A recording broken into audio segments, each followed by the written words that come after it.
Hi, everyone. Welcome to this new episode of Carolyn Talks. I'm your host, film critic and journalist Carolyn Hines, and this is the podcast /YouTube channel where I speak to film creatives from around the world about their work, the industry, and what inspires them. And today I'm joined by director and writer Anastasia Tsang to talk about her feature film, A Light Never Goes Out, which I think is a beautiful film talks about nostalgia, about memory, and I think also about honoring not only the people in our lives, but our cultures and the things that define our cultures and communities and homes.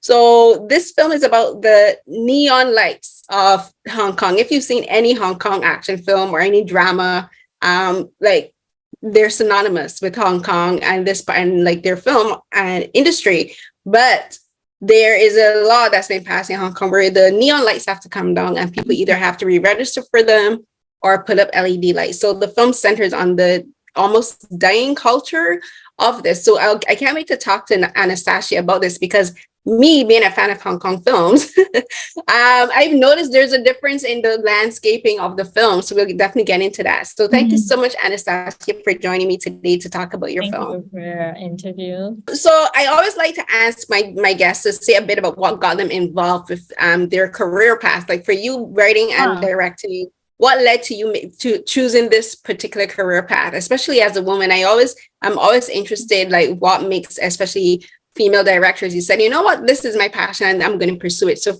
for you, what led to this point that we're at right now? Actually now, this is my first feature film. So it's the first step of really attaining what I wanted to do. But I have always been a film lover or drama or story lovers. But in my during my young ages, I didn't have a very clear direction or target that I wanted to become a director, because I have watched a lot of good films and thought that only genius can be directors or filmmakers. So I think by that time I would think, I'm not a genius, so I can just I'm just happy to be a film lover or audience. But so I work on other things like TV productions, on travel programs, and also film distribution. So selling film as a product rather than creating it. But I think there's the passion for films, or there is a call for me when I had the chance to direct my first short films, which is a film about transgender, a love story of a transgender person. And that short film did change my mind, and because that made me feel that it is really what I wanted to do.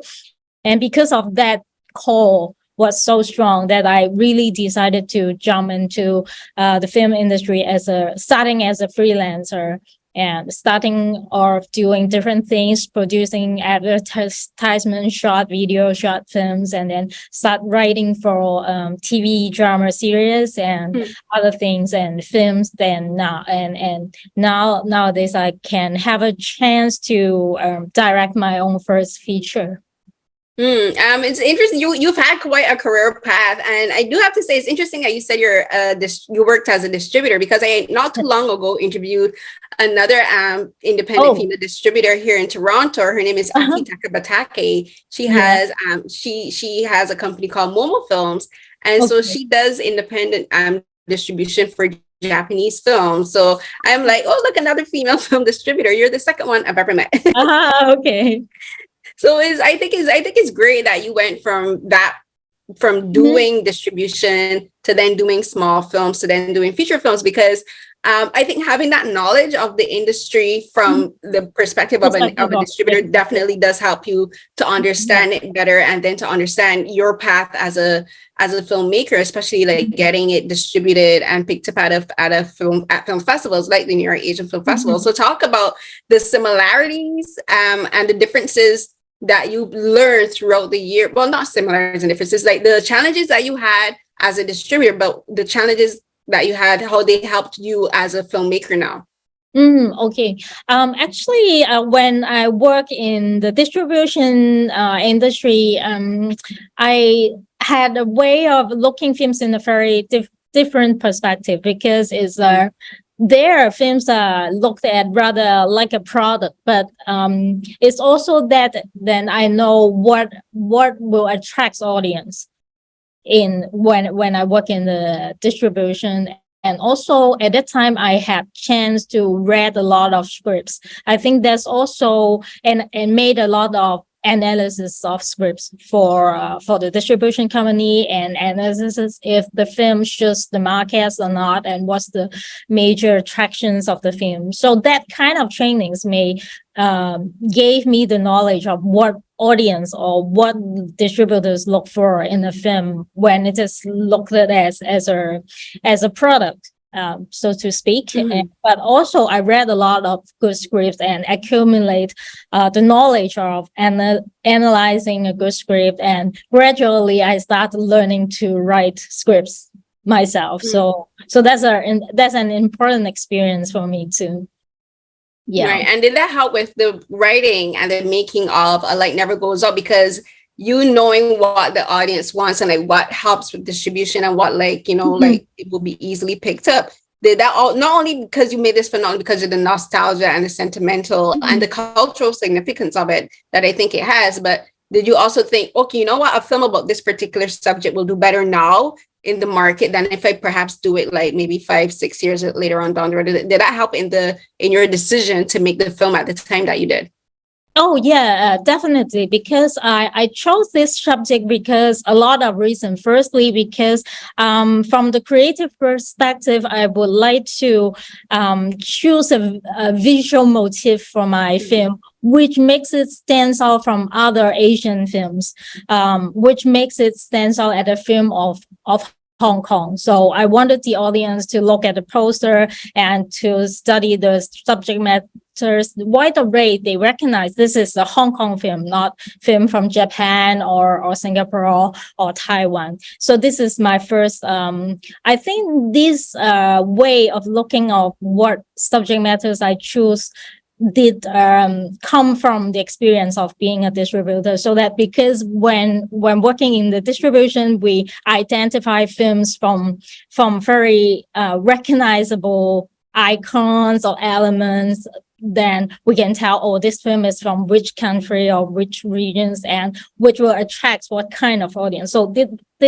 that might influence me making this choice.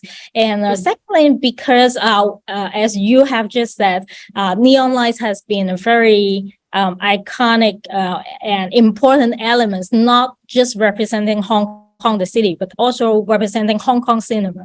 Because in a Bloomsday, all the Hong Kong movie has a background of neon lights. So to me, it is so sad that we never have a popular movie talking about neon lights and make it as the protagonist, the main character of the film. So I think it's a right timing, and there should be a film talking about neon lights and Hong Kong films. So this is also one of the reasons that I want to choose this subject matter. And then the thirdly is because sadly, the neon signs in Hong Kong are now being taken down. And if you come to visit Hong Kong now, there are less and less of them can be seen as compared to it Bloomsday. So I think it is a critical moment that we should some images of these cityscapes as a record of this visual culture, or else there won't be any chance later later on, because they are like every day there are neon signs being taken down in Hong Kong now. So I guess sadly they will be disappear soon from in the city. So I have to like run for the deadline before it's too late. Yeah, like I was just looking at the poster, and the thing about the poster, it does give me a very Hong Kong feel for it. Like I think you and your designer did a fantastic job, because it does. For one thing, you look at it and I'm like, first of all, this looks like a Hong Kong action film poster, because there's a very particular look and feel to these posters. Not only because you have the lights, but there's always this grittiness and this intensity in Hong Kong posters. But the thing is, like for this film, that grittiness and the intensity comes from a very unexpected place. It's more about it's giving a sense of loss, because I love how it's like at the bottom, it's like the reflection of the character Leo, and then I guess also the character Bill. like standing in like silhouette, and like there is like at the bottom is like his silhouette is reflected in the lights, but then above is like it looks almost like an apocalyptic setting, you know, like if this was a film, look at this, you would think it's the apocalypse. And to someone, some people would say, oh, like that's too like dark, but I'm like, it kind of does make sense that it has an apocalyptic feel, because you're like, what would society look without light, you know, what would society look without something bright and hopeful? Because one of the things that I've always loved about the particular feel and look of Hong Kong films, because of this lighting, is that, for instance, if you watch like a lot of the old action films, the action is super intense and violent, but you got all of this pretty lights, and it creates this beautiful juxtaposition that you don't find in films from anywhere else. And you're losing that. Like, and I'm just like, when I was watching the film, I just kept thinking, wow, like the city is getting darker and darker as each light gets taken down. And so I want you to talk about the exploration and the juxtaposition of light versus dark in this film, because to me, the sense of darkness has two meanings. It's about the darkness setting in on the city because the lights are being taken down, but it's also about the loss of memory, you know, like when you lose someone, because the main story of this is the character Bill dies, and his wife Heung Kong, which I thought was such a brilliant way to name the character, because she is Hong Kong. But I love that. Noticing that. I love that you named her Hong Kong, because she's representing the city itself losing the light, because her husband Bill, he was a neon maker, he's a craftsman, and he died and her light went out, you know, like she lost the light, because he used to turn on the light for her every time, like before he died. So he provided that light for her physically, but also emotionally. And so she's lost that, and Hong Kong is losing its light and its craftsmen, because as the is dying out, the craftsmen are dying out, there's not really many people to replace them. So talk about that juxtaposition of light versus dark, but the light versus dark has more to do with memory and loss and love. Thank you for summarizing the major messages and my intentions for making this film. Yes, actually, the film actually wants to talk about loss as a major message and theme, because on a personal level, the lady Mei Heung or Heung Kong, she's losing her husband and she's in grief. So for her personal level, she lost the love of her life. But at the same time, it's juxtaposed with the situation with the city, the Hong Kong city itself, which lose the vibrant lights that it is very proud of before. So on these two levels, I want to make a linkage between how we should deal with loss when we lost something very precious, no matter it's on a personal level or on a wider scale of the loss of a city. How should we deal with that emotions of void and the emotion of darkness? And it's like how we can once again light up the light and navigate this dark tunnel. So the story is mainly built around this journey of searching and facing, and how to face loss as in a larger sense. So I think through for the main character Heung Kong,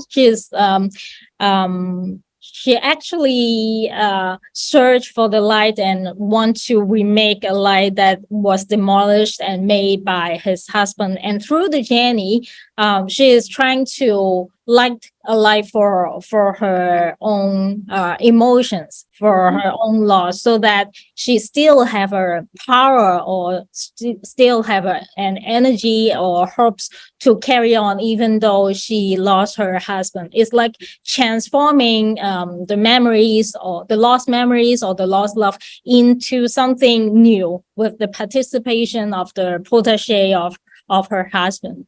So it's over a journey of going out from the darkness. It's to me, when I was watching the film, I just kept thinking about how for all of us, whenever it's whether either you lose someone that's close to you, or a friend, or even a job, or a dream, you know, for instance, you aspire to do something, you were never able to accomplish it. Like with Bill, he had this thing that he had wanted to make. It kind of made me think about how when we have people always talk about the 5 stages of grief and all of this, but the thing is like when you have lost some, yes, you process the emotions mentally, and like you do all of that in your head and in your heart, but sometimes you need a tangible reference for that memory. You need to have something to hold on to make sure that you don't lose it, because like our memory fades over time. Like no matter how hard we try, our memory fades, and like sometimes when the sun is the only thing we can remember about someone is like a smell, remember like how someone smelled. Like I still remember how my grandmother smelled and how she sounded, but sometimes picturing her face is like hard, but I can still get that intense smell. And like for her, it's the signs, she has these very tangible and these very visible signs representing her husband and their relationship, the journey they had all of these years, and each of these things symbolize a certain point in their relationship, and she's trying so hard to hold on to that. And I think it's kind of like amazing that you have the character of Leo, let me get the name, played by Henick Chou. He was fantastic. I think his chemistry with Sylvia was so good, because he's like this lost little boy, and he's kind of symbolizing, not that he's replacing her daughter, but he's I think a representation of Bill when Bill was younger, because she met Bill when he was already a craftsman, but Leo's now learning, and so she's getting to see a bit of Bill before she ever met him. So like Leo to me kind of represents who Bill was before she met him.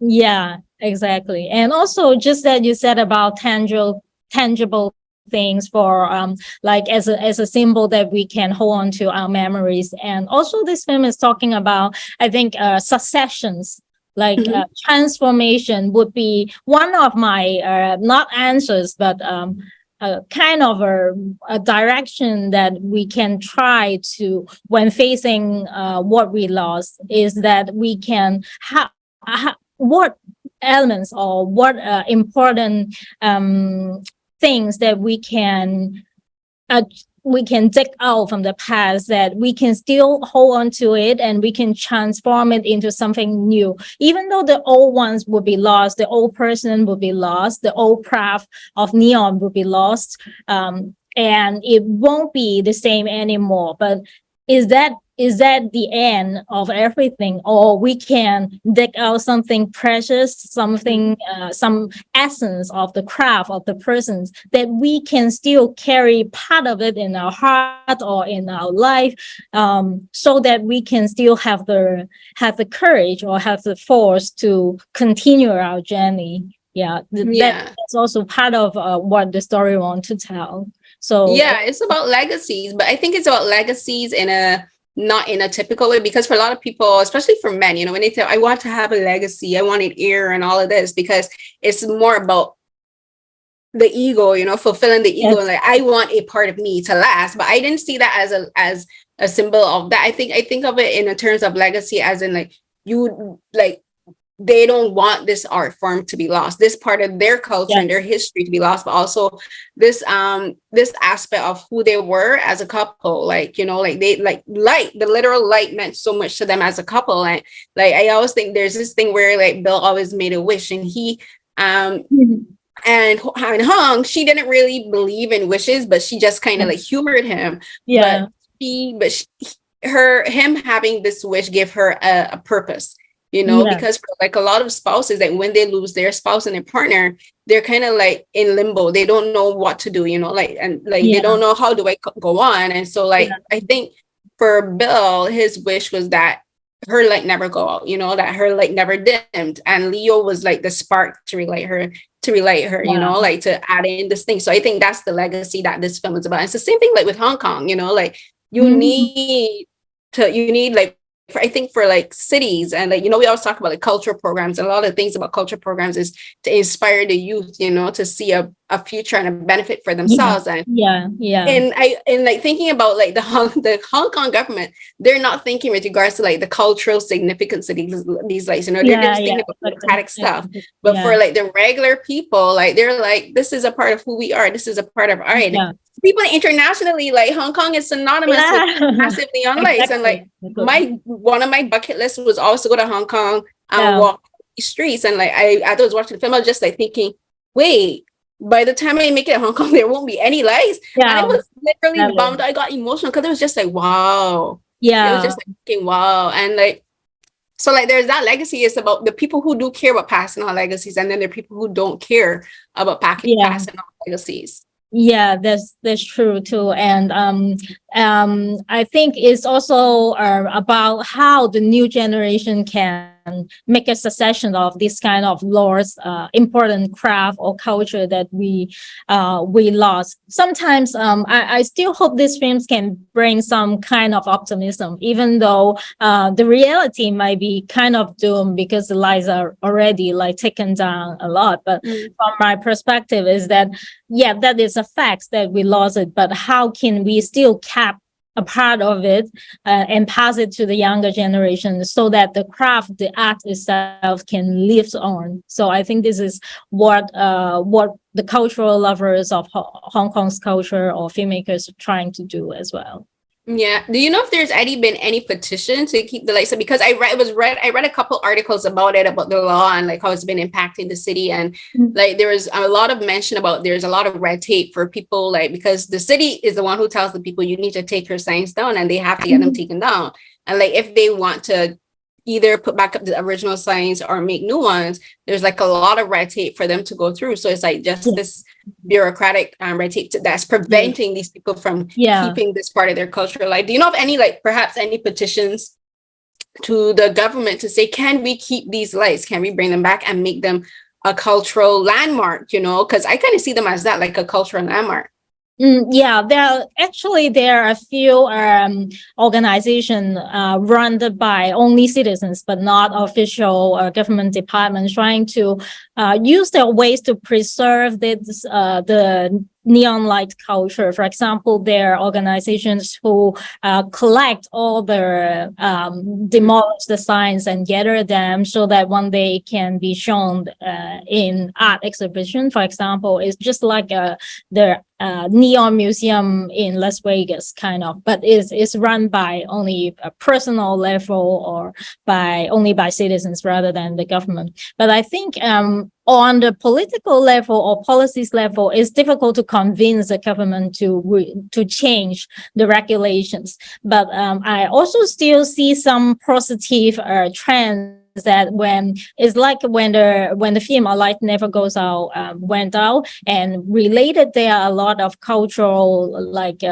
articles or talks about it, and then it kind of generates a trend that people start to care about this culture. And then, for example, there are some old signs of some old shops which were taken down, and there were citizens going there to farewell them and take photos of them. And this action made the shop owner realize that their signs are loved by the Hong Kong citizens. So they decided to spend extra money and go through extra procedures to rebuild a new neon sign, which is much smaller than before, which because of the regulations require them to be smaller. But still, I see that as very positive trend that still the signs are being rebuilt. At least we can keep part of it, even though it's not as big, as glamorous as before. So these are the latest trend that I saw, which has a positive meaning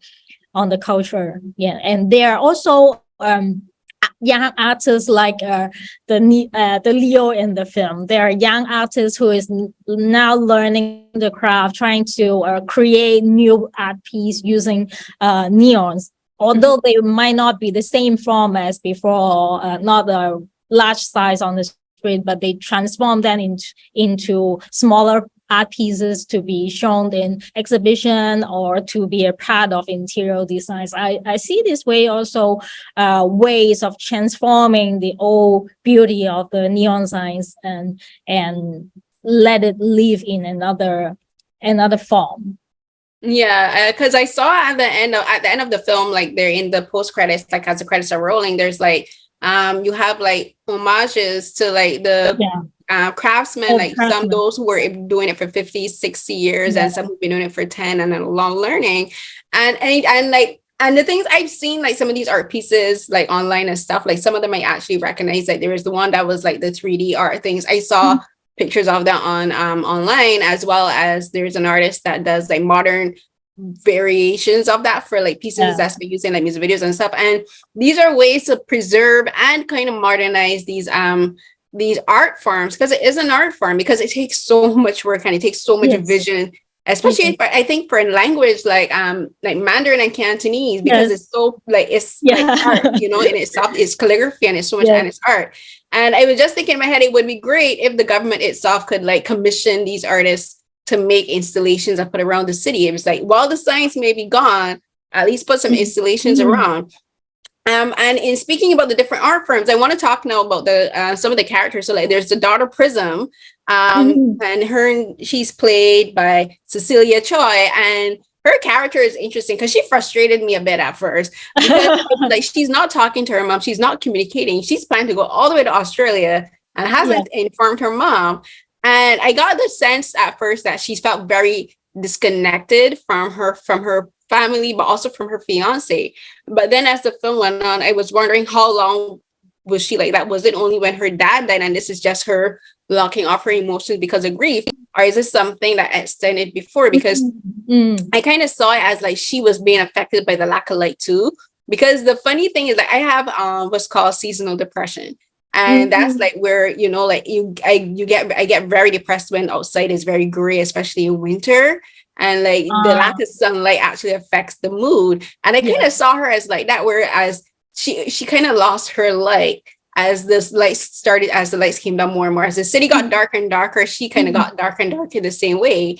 And then she only lit back up again when her mom and Leo made that side. So I want you to talk a bit about Prism. And I love that you named her Prism because of Prism of Light and all of that. So talk about her.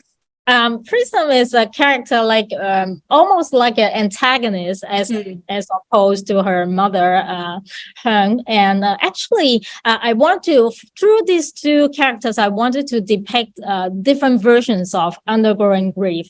Actually, there were versions like Heung that she missed her husband a lot and tried to do a lot of things to the extent that she is a little bit obsessive to doing things that people think is not realistic or pragmatic. Rather, and as opposed to her, Prism is a more pragmatic person, and she thinks in more realistic form, that she thinks that it's not good for her mom to be fall into such a depressive state. So what she do is she wants her to become normal again, but by doing that she ignores her mother's feelings of missing her father. And as for herself, actually she is undergoing grief as well, but she didn't notice it.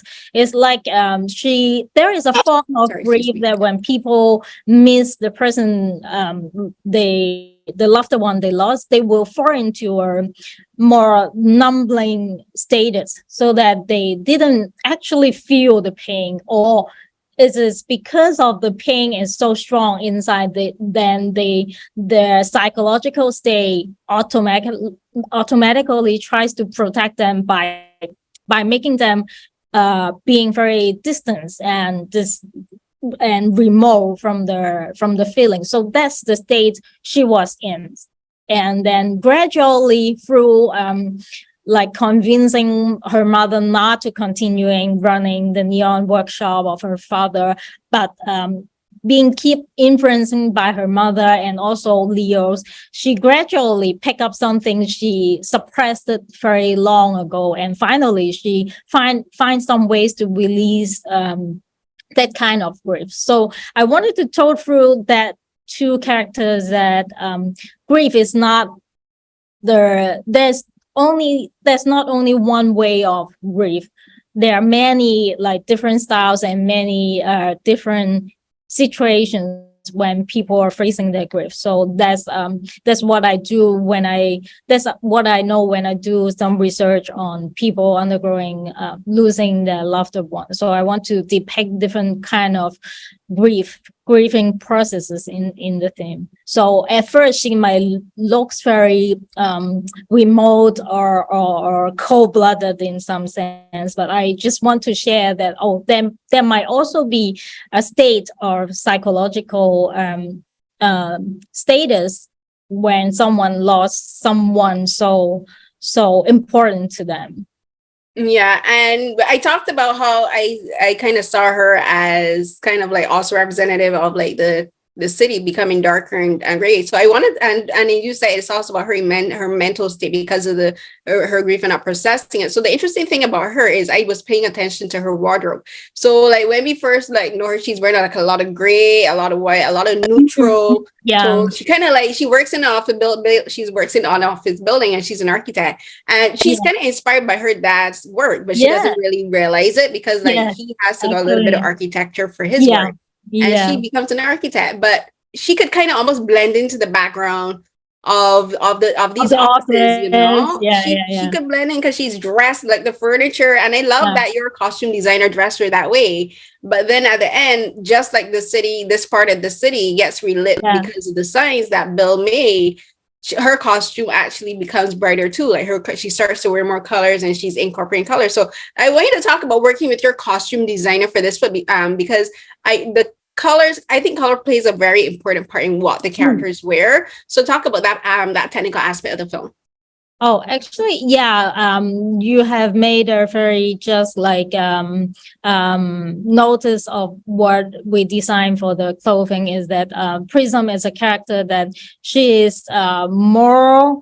I think not only her, but also the whole film, I wanted the color tone to be at first a very gray tone, especially when we depict the current time. So all the characters and the background and the home shot and depicted in a grayish color, more washed out color, which reflects the reality of the city itself, which is losing its light, as opposed to during the old times, the costume and everything are much more colorful because in our memories they are full of neon lights. And I also did some different color grading for that period. I asked my color graders to do a specific effect on the colors which resembles the Technicolor tone, which is pinkish, and so that it will generate a nostalgic tone of that period.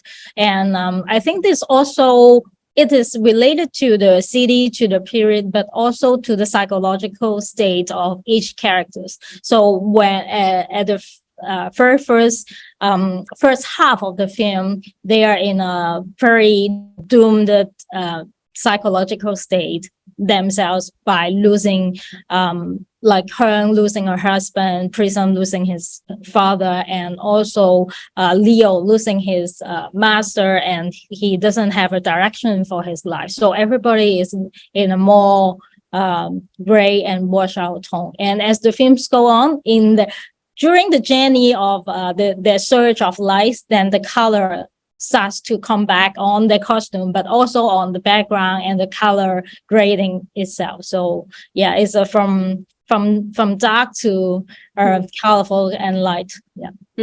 Yeah, the color, and I love looking at costuming in films because I learned so much about the characters and the colors they wear, and like kind of like what you, like the filmmaker, is thinking about the characters themselves and the story they're telling. And another thing that's tied into the color and the story that's being told is I talked about Leo bringing light back into Hong's life. But the thing about Leo, he kind of broke my heart because I think he's also not only a representation of like Bill's legacy and like a way for Hong to reconnect with her memory of Bill and like to have to see a future for herself, but he's also a representation of a lot of the young and like young people who are living there's so many people in Hong Kong living below the poverty line because the cost of living is going up, and like there's limited space. Because ironically enough, or coincidentally enough, I had been watching a documentary about this on YouTube like a couple of days before I watched the film, and it was talking about the subdivided flats in Hong Kong. And like Leo's a representation like of that because he has more space and freedom living in the workshop than if he had to live in a subdivided flat. These flats are more expensive You know, they Yeah. cost so much money, but it's like people they don't even have room to stretch out.